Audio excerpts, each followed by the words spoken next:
There's a new character coming to Overwatch, and we get our first look at Marvel Ultimate Alliance 3. Let's jump into it.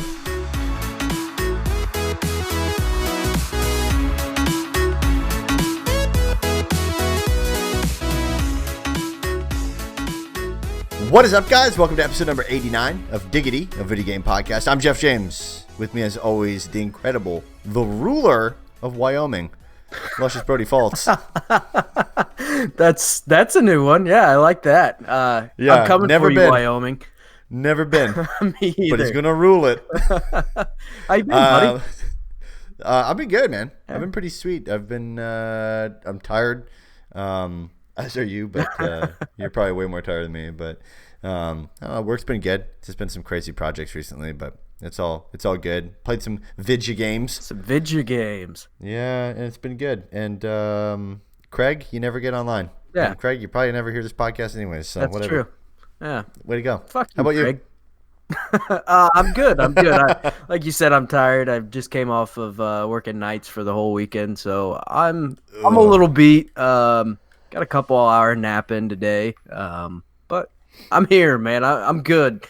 Ready to talk about some video games. You know what's also here? Our Instagram and Twitter. Follow us at Diggity Podcasts. Subscribe to us on YouTube. Username is Diggity, Diggity, or look up Diggity Gaming and find our little green icon. Subscribe to our podcast on iTunes, Google Podcasts, Spotify, wherever you listen. When you subscribe to the audio version, you'll get the new hot freshness for your ears every single time pinged on your phone. A little disgusting, but that's kind of the way the world works. It's like baby. Little Caesars, hot and ready. Woo! And with that, before we jump into the news and the upcoming games, what did you play this weekend? Nothing. Besides Absolutely the game of life. Nothing.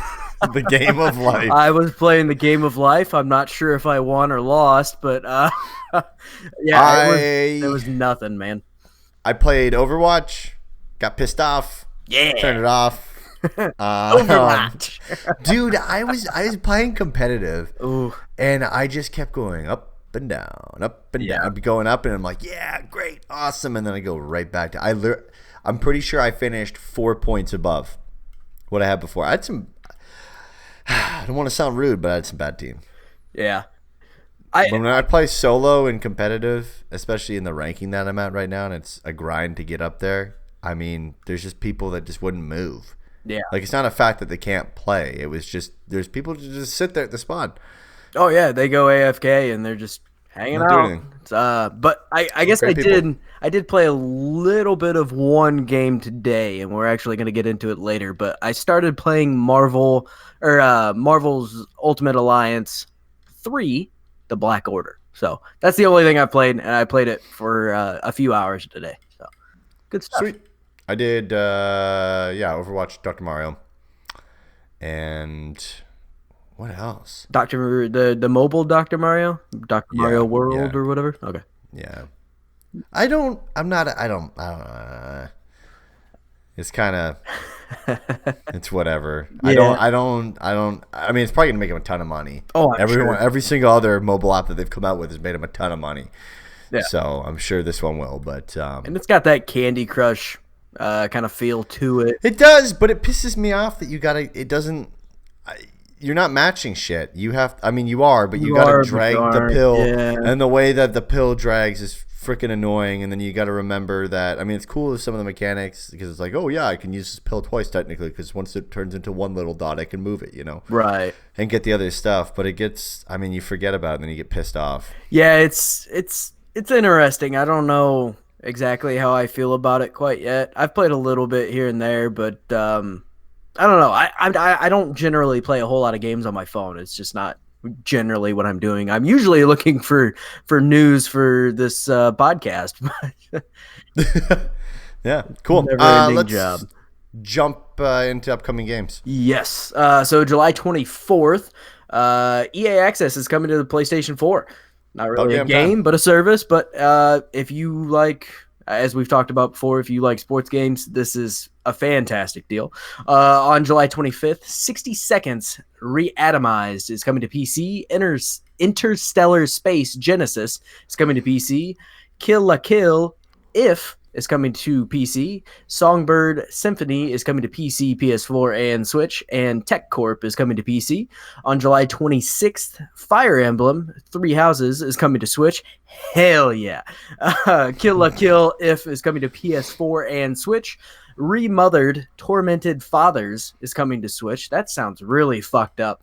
Tetsumo Party is coming to PC, PS4, Xbox One, and Switch. Wolfenstein, Cyberpilot VR is coming to PC VR and PlayStation VR, and Wolfenstein Youngblood is coming to PC, PS4, Xbox One, and Switch. And on July 30th, the Blackout Club is coming to PC, PS4, and Xbox One, and Mutant Year Zero Seed of Evil is coming to PC, PS4, Xbox One, and Switch, which, again, I feel like we've talked about that before. I don't understand that because it's definitely been out on Xbox for a while now, and I don't know if it was an early access thing or what that whole deal was, but apparently it's coming again. Fair bit of games. Yeah, it's actually a really good week. Like Wolfenstein Youngblood looked really awesome. I think it's pretty obvious. I'm extremely excited for Fire Emblem Three Houses. You're going to do first impressions review on that, right? Yes, sir. I'll have that. Sweet. I should have that on Tuesday. It'll be a first impressions. Give me a couple weeks. I'll have a little bit more detailed. But yeah, we got to get back into doing some of those first impression reviews. We've kind of gotten away from it because there's been a decent chunk of news and things like that. So absolutely. Yeah, I'm pumped, man. This is a good week. And Wolfenstein, I texted you today. I didn't realize that Wolfenstein isn't a full pop game. It's only $30. Yeah, that's super cheap. Yeah, that's great. I don't know how long it's actually going to be. I mean, once reviews kind of start to come out, we'll find out a little bit more about that. But $30, if it's pretty good, I mean, that'd be a hell of a steal. Pick it up. Yeah, I'll have to pick it up.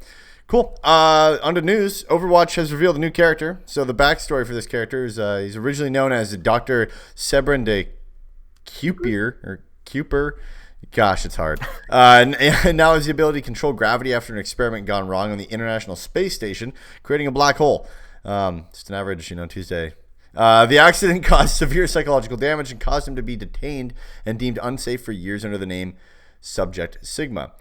Talon eventually found out where he was and broke him free from the facility, using his fragile mental state to their advantage to use him for their own plan. Sigma is available in the PTR right now and currently has 400 health, 100 of that being shield, making him a tank character. And he also floats, meaning he has no audible footsteps. He also has a 3-star difficulty ranking, and his abilities are as follows. Hyperspheres. Sigma launches 2 gravitic charges, good lord, which bounce off walls and implode after a short duration, damaging enemies within a sizable radius. Experimental barrier is Sigma propels a floating barrier to a location of his choosing. He can dismiss the barrier at any time. Kinetic grasp. Sigma freezes incoming projectiles in midair, converting them into shields.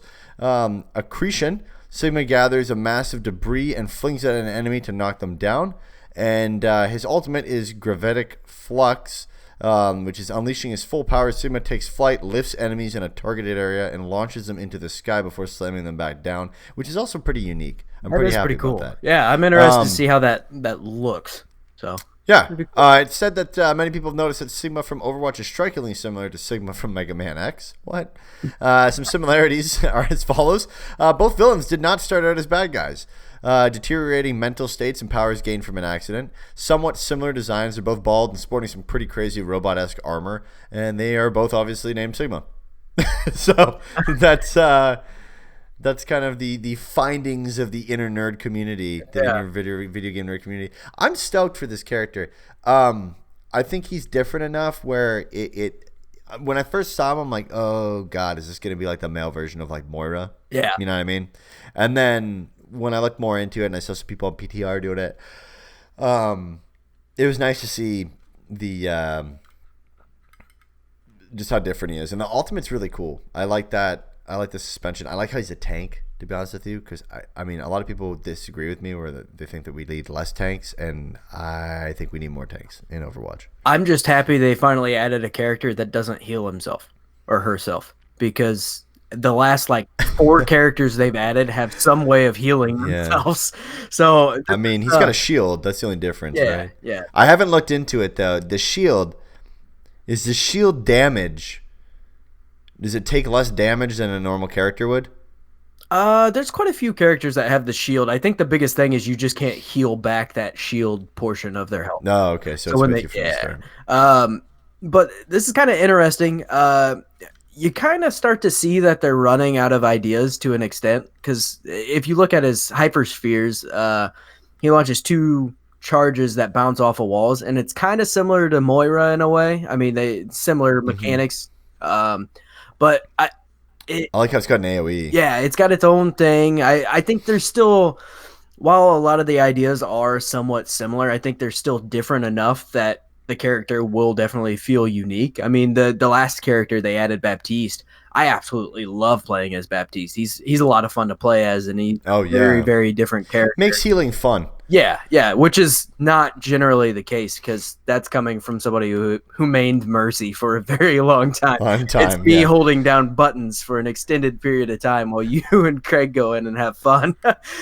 Don't worry, guys, I got it. I'll just sit over here and heal you. But no, this character, especially when you have to heal a Bastion all the time. Yeah, no kidding. It's constantly taking damage.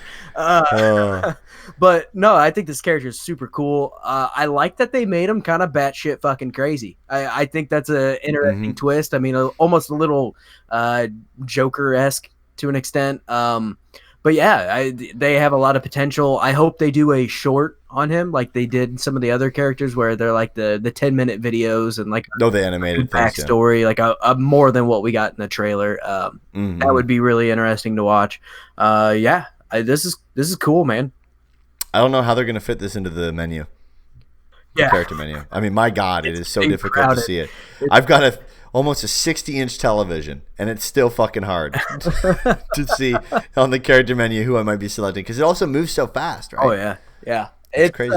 It's definitely getting to the point where it's getting very packed, and how they do that UI on the character's selection screen is going to be interesting, because there's going to have to be changes here real soon. Yeah, my favorite moves on this guy is, like you said, the ultimate, but also the kinetic grasp. It's cool that he, like, you know, if I'm a Pharah and I shoot it, or a Pharah shooting at me, I can freeze that projectile.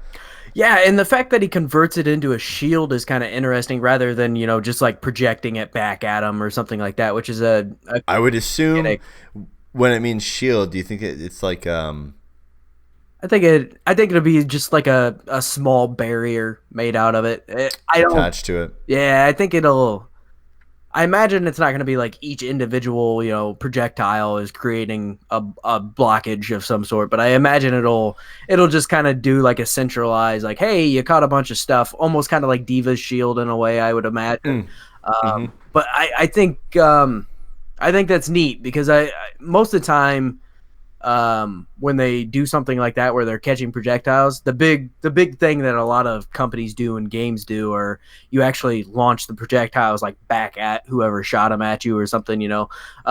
So I think this is a neat kind of twist on that idea, and being able to just kind of do something different with it. And I think overall all of his different abilities seem very interesting, and they're like, it'll make for a fun character to play with a lot of different options, rather than being limited to, you know, just somebody who shoots a gun, you know, like Soldier 76 type of deal, or Mercury. I often thought that, like in Overwatch, there's a lot of damage going on and a lot of movement going on, but one of the things that really only a couple of characters have done so far, like Sombra and others, is like the oh damn it kind of moment, like, you know, the oh they got me, you know, kind of moment. Yeah, I feel like with the projectile, with this move, you know, you can be like, oh, I'm gonna kill this guy, oh, he turned into a shield, right? Now you got me. You know, like Sombra, you know, you're going into a room, you've got like 10 health, and you go to a room and the health pack got hacked, you know, and you're like, oh damn it. Right.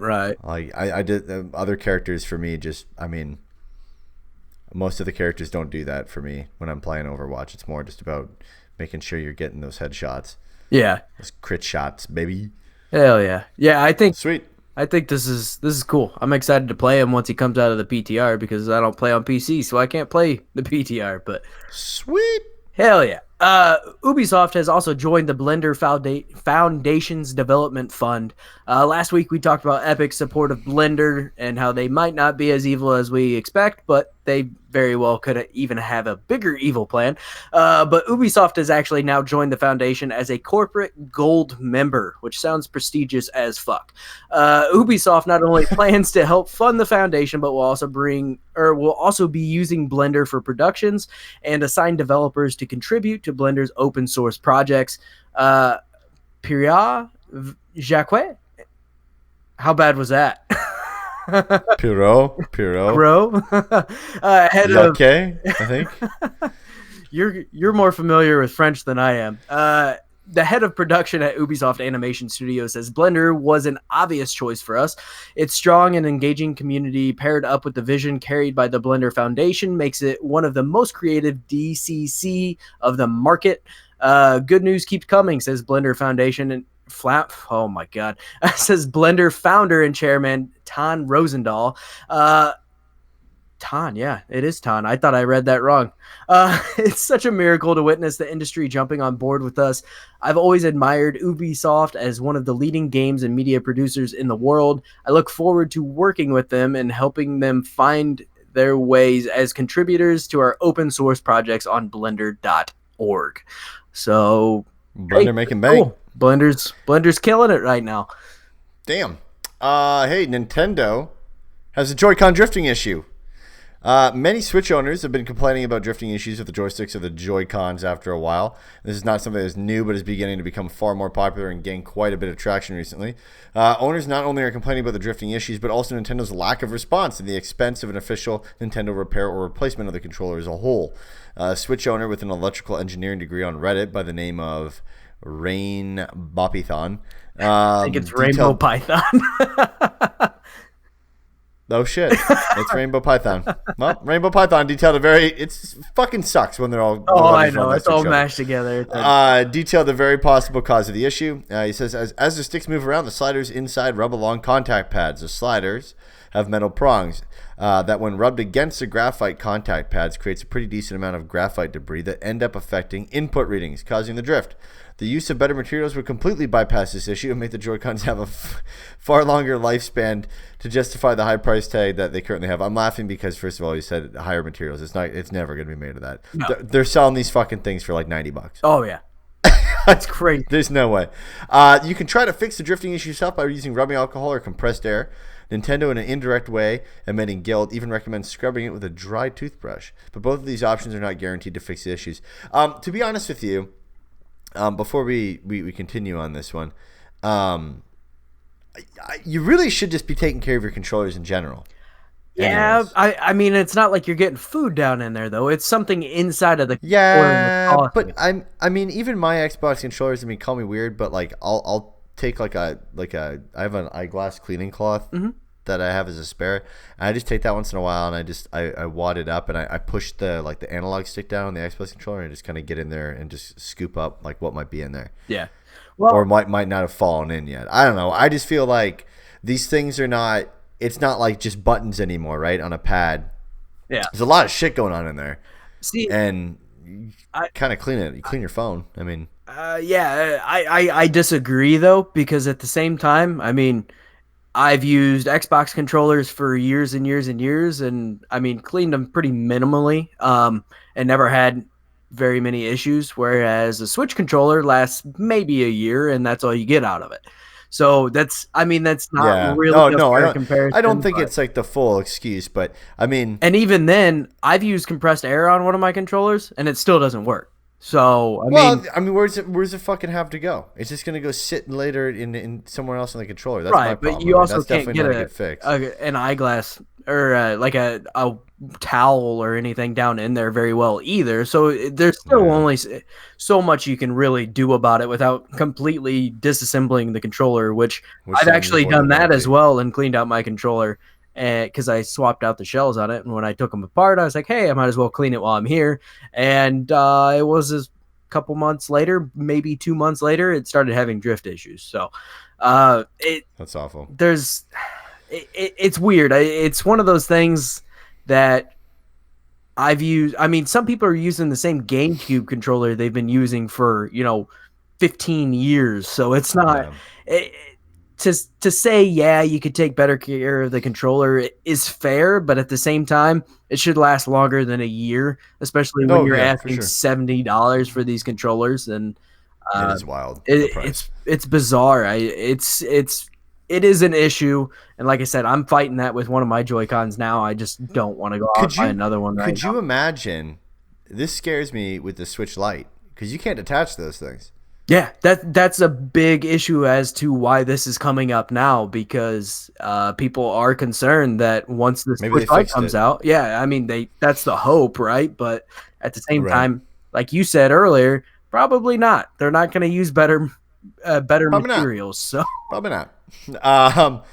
Continuing the story, just to finish up here. Get ready for this law practice name. Chemical Schwartz, Kreiner, and Donaldson Smith LLP. Hope I got all of them. Have filed a class action lawsuit against Nintendo of America for claims relating to alleged defects in the Joy-Con controllers. The complaint has been filed in the United States. The United States District Court for the Western District of Washington. Nintendo has finally responded to the drifting issue as outrage continues to escalate. We got a little quote here from Nintendo. At Nintendo, we take great pride in creating quality products, and we are continuously making improvements to them. We are aware of recent reports that some Joy-Con controllers are not responding correctly. We want our consumers to have fun with Nintendo Switch, and if anything falls short of this goal, we always encourage them to visit support.nintendo.com so we can help. They have updated the front page of their customer support website to have a very prominent link to a page for starting a ticket to get your Joy-Con repaired. And right before we did this or started recording this, there was more news that came out on this, and supposedly. Of course, this can't be confirmed, and but supposedly Nintendo support has been told that anybody who puts in a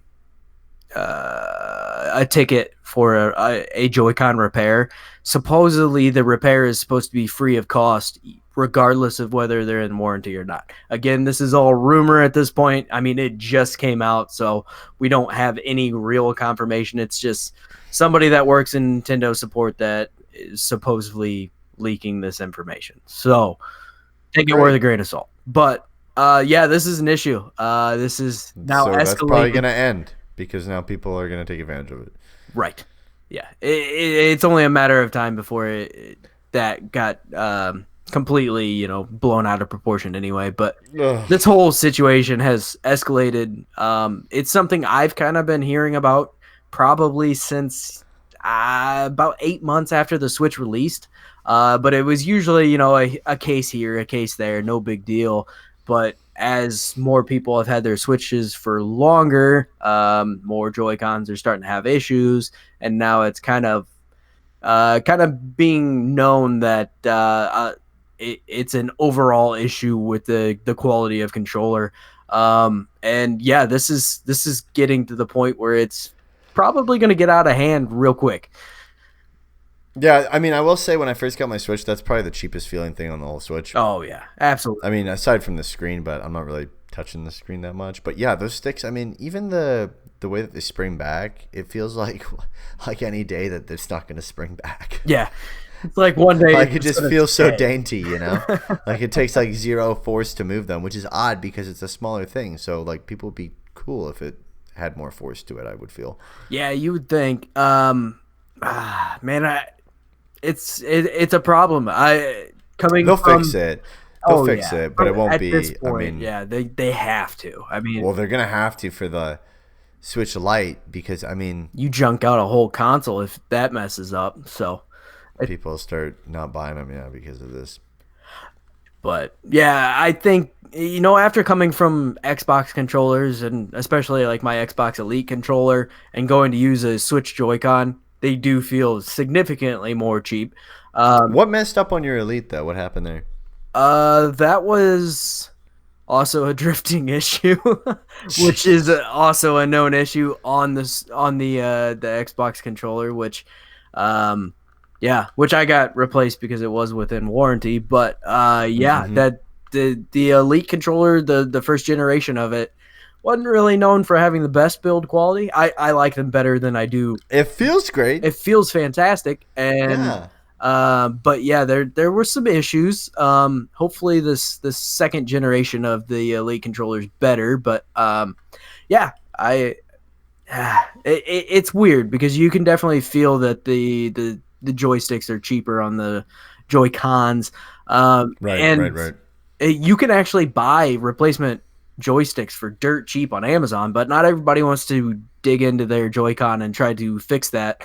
Well, no, because you're gonna blow the fucking warranty. Right. But at the same time, if you're out of warranty, I mean, Go what do you for do it. then? Yeah, you might as well, but But I bet you if it is drifting and you're out of warranty, I mean that's the perfect time to buy yourself a new shell and put it on there and clean it out. I bet you, yeah. I guarantee you clean it out and it's fine.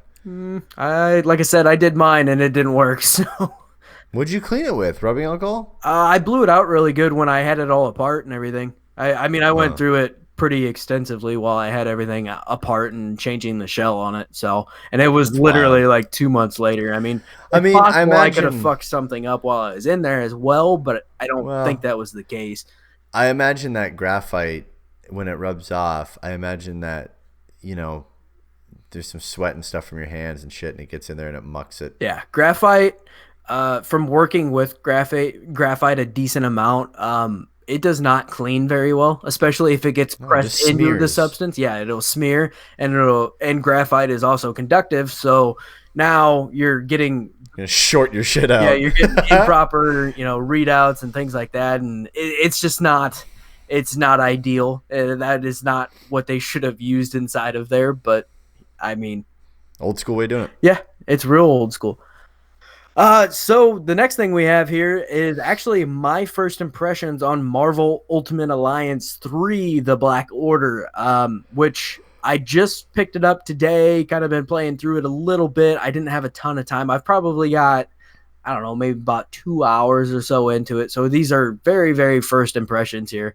But first off, I kind of wanted to touch on the graphics before we got into everything else. And the graphics overall seem pretty good. I mean, if you watch any of the trailers, what you saw in the trailers is about what you get when you're playing the game. It is kind of, it's not really a cell shading, but they have a very bold outline on each of the characters, so they kind of stand out. Mm-hmm. Um, which doesn't really bug me, but the first couple, Does it help you to like no, be able to see shit if there's a lot of shit going on? No. no, and that's Oh. actually one of my complaints. But the bold outlines are kind of off-putting at first. They do kind of give this kind of comic booky feel to them, but at the same time, it's kind of bizarre because it seems like just your characters are the ones with the outlines, or just like main bosses. Like everything else doesn't have this big bold outline on it.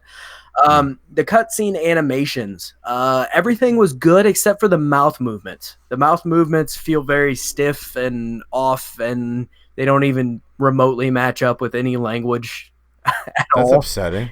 Yeah, and it's weird because a lot of everything else that's going on seems okay. I mean, it's not the best animation I've ever seen in a game by any means, but it feels all right for what it is. Gameplay animations are fantastic, though. All of the different things that the characters do while battling are great. I mean, I've been playing as Venom, and he has this thing where he almost like an inkling. He like goes into his own like symbiote shit and like That's jumps awesome. across the map, and it's like a big Venom face when he does it, and it looks really good. The character models as a whole are pretty decent. Some of them feel a little stiff. Star Lord looks a little awkward, but not terrible. Venom looks great. A lot of them look really, really good. And like I said, the bold outlines are just kind of the only really weird thing about them. And I also don't have everybody unlocked yet, so I can't speak for every single character. But from what I've seen from some of the characters that I have not unlocked yet, from just people playing it and things, they all seem pretty good. And then the last thing I wanted to touch on with graphics was the handheld versus docked. Handheld looks good. It does. There's kind of a slight bit of blur to it, I guess, but nothing too terrible. I mean, it's 100% bearable. The only thing is you do kind of lose your character when a lot of stuff is going on. I didn't play a whole lot of docked. I played predominantly handheld.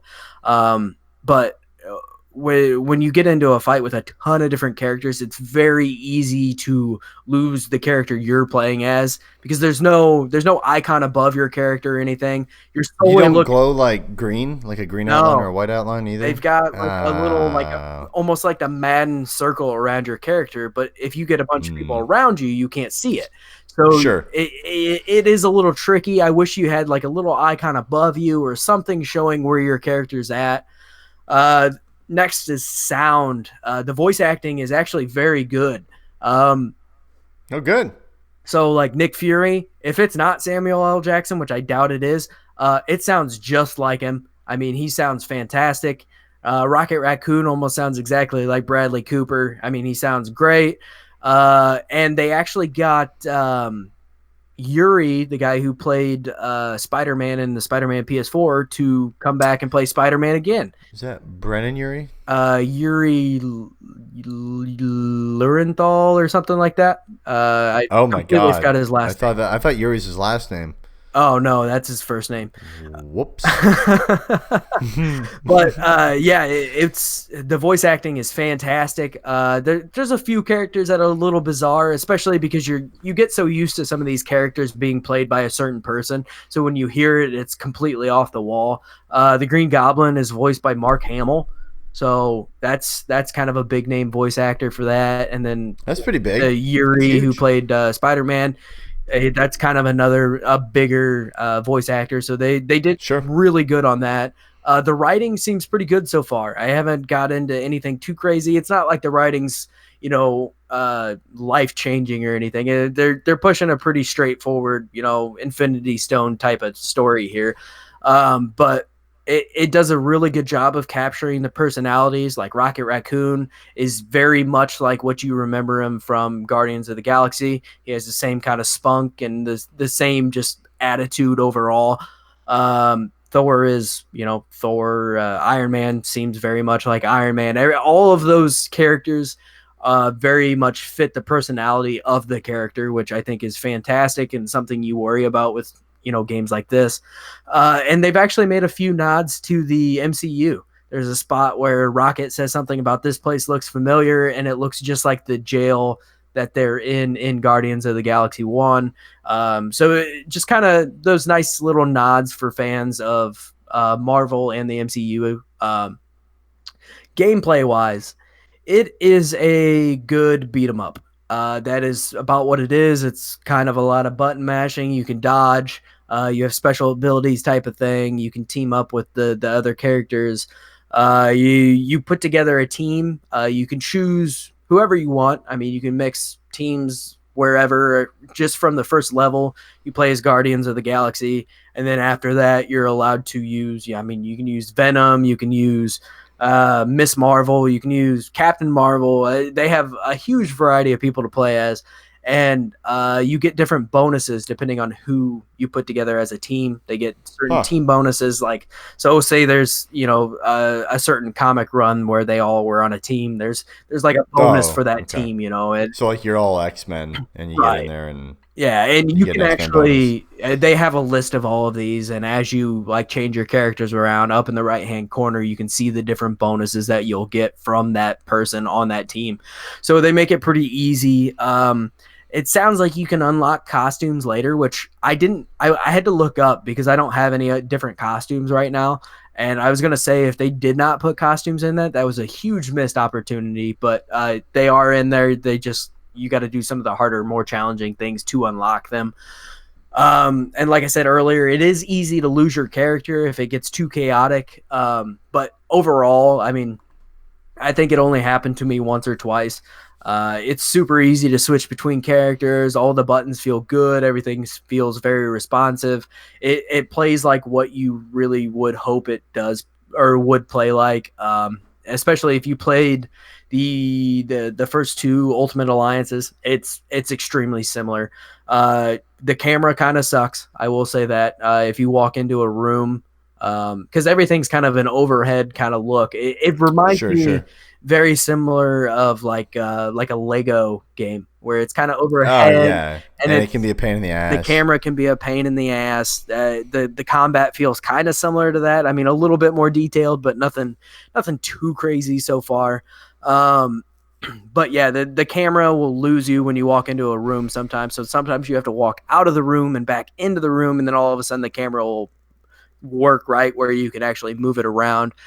And I ran into some issues where, like, on the left-hand side of the screen, you'll get like a challenge while you're playing a boss, and they tell you to do this or tell you to do that. Sometimes it would not register certain things that I was doing. Like, so great. It said you needed to. I don't think those challenges really even do anything for you. I didn't notice any change of them completing or not. You're supposed to click them, or? No, they just pop up on the left-hand side of the screen, kind of showing what you should be doing. So like it was like one of them was use a synergy on a boss after he's been stunned. Okay, so I did it, and it didn't work. I didn't get the challenge for it, and I did it a couple different times, trying it with different characters, and still couldn't get it to go off. So I don't know what the deal with that was. I could be dumb and doing something wrong as well, but I'm pretty sure I'm not. First week, so I mean, it's just trying to get the kinks out. Probably be a patch for it soon. Yeah, and there's already been a couple patches. Most of them were fairly small, but as soon as I turned it on, I had a couple different patch notifications, and they were just real quick, like one item things. But overall, I am actually impressed with this game, because this is a game that I was kind of reluctant to pick up because it just something about it while I was watching trailers and kind of some of the coverage on it, I wasn't excited about it, which is bizarre because I am a huge Marvel fan. Something about it just didn't resonate with me, and I picked it up just kind of on a whim, and I'm actually really enjoying it. I'm having a lot of fun with it. I had to put the Switch on the charger, unfortunately, or else I probably would have been playing it right up until we were recording this. But no, it's fantastic, especially if you like a good over the top beat 'em up type of game. If you're a big Marvel fan, even if you aren't a big Marvel fan, if you just kind of want a Diablo-esque style, much simpler, obviously, but just kind of a top-down view, running around beating the shit out of some Marvel characters. It's a blast. It's a good time. Damn, that's great. Sweet. Yeah. Awesome. Well, guys, if you like today's show and you want to support the podcast, head on over to patreon.com/diggitypodcast. You can also support us by heading on over to audibletrial.com/diggity. It's DIGGITY to get a free audiobook download and 30-day free trial from Audible. Get access to a ton of titles to choose from for your iPhone, your Android, your Kindle, or your MP3 player. Audiobooks, it's the future of books. And they're here, and we have them. So lame. Head on over to audibletrial.com/diggity. Great way to support us. Follow us on Twitter and Instagram at Diggity Podcast. Subscribe to us on YouTube. Diggity is our username there. Or look for Diggity Gaming. You can find me on Xbox One. My username is Maple Jeff. Mine is Luscious Brody, and I am also on PlayStation at Wolverine's Cousin. Sweet. Guys, leave us a review. It helps a ton. Gets us showcased a little bit more on iTunes and Spotify and other platforms for podcasts. It's kind of how it works. Also, your review gives us great feedback to how we can make the show better each and every single week. And until next time, guys, we will see you for the Friday show. See ya.